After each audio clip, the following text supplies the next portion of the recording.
புதிதாக கட்சி தொடங்கி இருக்கக்கூடிய நடிகர், உச்சம் தொட்ட நடிகர், கரியரை விட்டு அரசியலுக்கு வந்திருக்கக்கூடியவர் நேற்று என்ன சொல்லியிருக்கிறாருன்னு எல்லாரும் பார்த்துருப்பீங்க.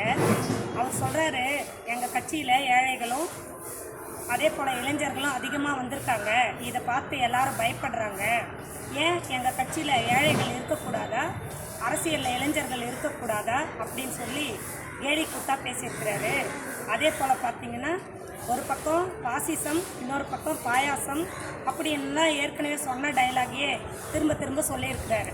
நாங்கள் கேட்குறோம், ஏங்க நடிகர் அவர்களே, பக்கத்தில் ஆதவ் அர்ஜுனா என்கின்ற மிகப்பெரிய கோடீஸ்வரனை வைத்து கொண்டு இது ஏழை கட்சின்னு நீங்கள் சொல்லலாமா?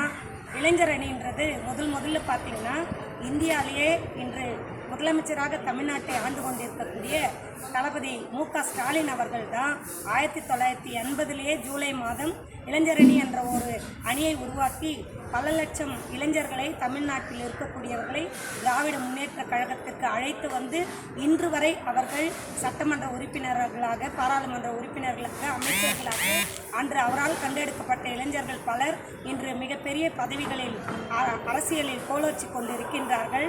இன்றைக்கி நீங்கள் வந்துட்டு திமுகவை பார்த்து இளைஞரணி எங்ககிட்ட தான் இருக்குதுன்ற மாதிரி நீங்கள் வந்து பேசியிருக்கீங்க. ஒரு பெரிய போர்டை வச்சு அதில் வந்து மும்மொழி கொள்கைக்கு எதிராக நாங்கள் இருக்கோம், அதை சொன்னீங்க, சரி பரவாயில்ல. அடுத்தது என்ன சொல்கிறீங்க, பெண்களுக்கு பாதுகாப்பு தேவைன்னு சொல்லி கையெழுத்து இயக்கம் நடத்துகிறேன்னு சொல்லி நீங்கள் கையெழுத்து கேட்டீங்க.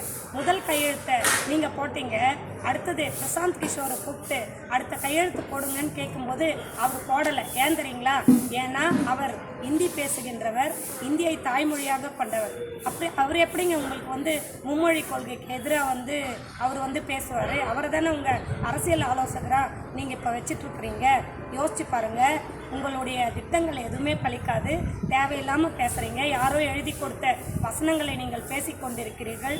ஆனால் பிறக்கும் போதே தலைவனாகவே உருவான ஒரு தலைவர் யார் என்று சொன்னால் எங்களுடைய தலைவர் தளபதியார் அவர்கள்.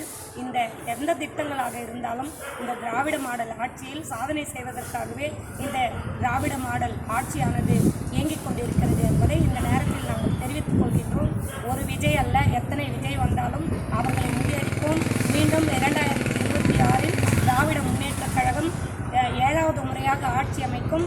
7வது முறையாக முதலமைச்சர் தளபதி ஸ்டாலின் அவர்கள் மீண்டும் 2ஆம் முறையாக முதல்வராக தொடர்ந்து பணியாற்றுவார். வெற்றிக்கனியை பறிப்பார். நாங்கள் அனைவரும் அவர் பின்னால் இருந்து திராவிட இயக்கத்திற்கு வலு சேர்க்கின்ற வகையில் வாக்குகளை சேகரிப்போம். நன்றி, வணக்கம். Super super super. அவ்வளோதான். அக்கா கட் பண்ணு.